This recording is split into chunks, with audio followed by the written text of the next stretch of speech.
Slovensko-ukrajinsko kulturno društvo Ljubljana Kijev je s posebno kulturno prireditvijo obeležilo 10. obletnico svojega delovanja. Ob jubileju so obiskovalci uživali v glasbi, poeziji, nastopih gostov ter predstavitvi bogate ustvarjalnosti, ki jo društvo z medkulturnim povezovanjem neguje že vrsto let. Dogodek je še enkrat pokazal, kako pomemben je dialog med kulturami ter kako živahno in ustvarjalno je sodelovanje med slovensko in ukrajinsko skupnostjo. V svojem vabilu so člani društva zapisali, kaj povezuje Ukrajince iz stare diaspore, Slovence iz Bele krajine in Ukrajinko, ki je v Slovenijo prišla v zadnjih letih. Ljubezen do Ukrajine. Prav ta skupna nit jih je pripeljala do ustanovitve kulturnega društva, s katerim v Sloveniji že 10 let predstavljajo bogato ukrajinsko kulturo. Hkrati pa širijo razumevanje do razmer, v katerih se je znašla njihova domovina.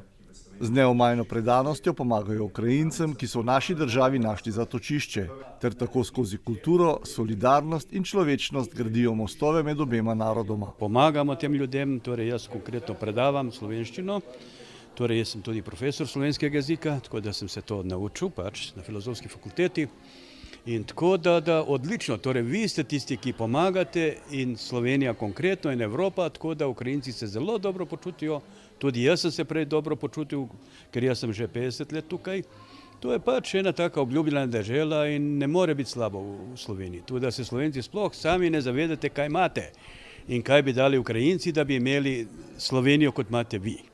A glede vsega sem optimističen, torej vsak narod doživlja svojo katarzo, torej ogromno krivic, tudi vas so hoteli zanikati, torej slovenščino in kot Slovenci kot narod, to poskušajo z nami 300 let, ampak Slovenci se niste pustili, Hrvati se niste pustili in tudi Ukrajinci se ne bomo pustili. Torej, veste, kdo tukaj zmaguje.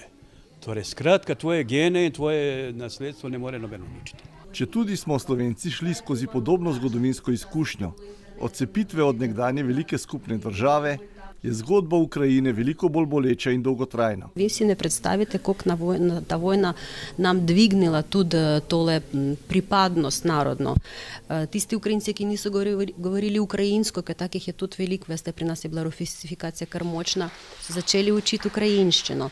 Zdaj zbori nastajajo, ljudi hočejo znati svojo zgodovino in kako bi to približali, to je naša že naloga Ukrajincev, najbrž mogoče tudi majčken Slovence, ne, da se malo več zanimati. Ni nas peljati v nek skupen prostor z Rusijo, ker vidite, mi nočemo biti v skupnem prostoru, zaradi tega ta vojna, mi hočemo imeti svojo zemljo, svojo kulturo in svoj jezik. Slovence in Ukrajince povezuje več kot le trenutna solidarnost. Družijo nas skupne zgodovinske vrednote, spoštovanje do lastnih korenin, vztrajnost v težkih razmerah in globoka zavest, da je prav kultura tista, ki je narodu pomagala preživeti skozi stoletja. Obe skupnosti sta svojo identiteto ohranili z jezikom, pesmijo, pripovedmi in tradicijo. Zato ni naključje, da se danes tako naravno razumemo in podpiramo. V bistvu Ukrajinci smo kar energičen narod, tako nasplošno. Mi smo navajeni na težke, živimo na takem prostoru, ki so skozi nekaj dogajalo in mi nikoli ne bomo nekaj čakali, kdo mi lahko pomaga, kaj naj naredimo. Vedno probamo sami se nekako si pomagati in imamo to neko energijo, to mogoče iz stepe prihaja, ne vem, to malo romantiziram seveda tale prostor, ampak ponavadi to je zelo značilno za Ukrajince, da mi nekako tak delovni, pa energični, pa to veliko, o tem se poje veliko tudi v narodnih pesmih.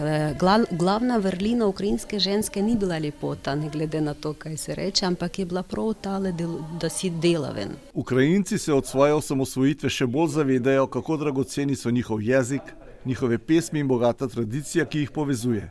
To kulturno dediščino skrbno negujejo tudi v Sloveniji, kjer so v zadnjih letih nastali že 3 ukrajinski pevski zbori. S svojim petjem ohranjajo glas domovine in obenem bogatijo kulturni utrip tudi naše skupnosti. Ukrajinci smo šli bolj sicer v etno varianto, torej bilo tako bolj po domače, jaz bi rekla folk varianta.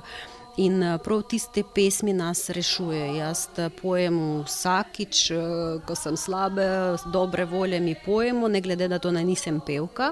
Poznamo tudi svoje pesmi še in probajmo to obdržati. tukaj v Sloveniji z nekaj zbori, že jih 3 bo kmalu, en duet, bo še en zbor, folk zbor in zdaj je tale Drevovolika danes nastopa v knjižnici.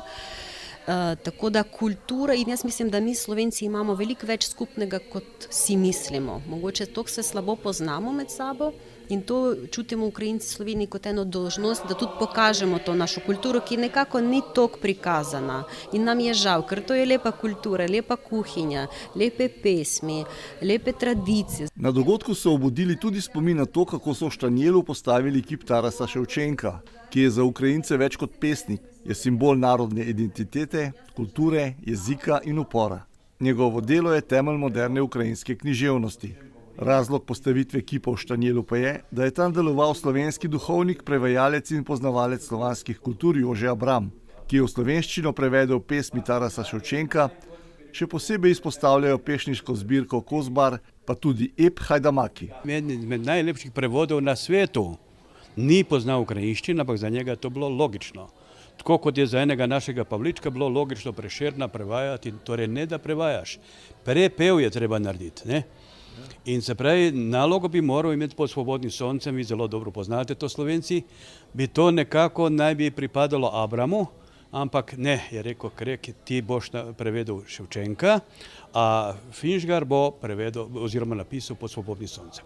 Tako da so bile naloge razdeljene in hvala Bogu, to je nastalo čudovito delo, torej duhovniki so bili, vsaka jim čas, torej ker ogromno Slovencev, pisateljev so bili duhovniki. In to je to. Člani društva so ob jubileju spregovorili o nastanku predstavljenih knjig, razkrili ozadje svojega 10-letnega delovanja ter delili številne zanimive zgodbe iz vsakdanje ustvarjalnosti društva. Predstavili so tudi knjigo izvirnih ukrajinskih receptov, ki prinaša okuse in tradicije njihove domovine ter jih ohranja v novem okolju. Večer je dodatno obogatil nastop zbora ukrajinskih beguncev Drevovolji pod vodstvom Olene Šejnine. Pogovor pa je vodil Oleg Rogoza.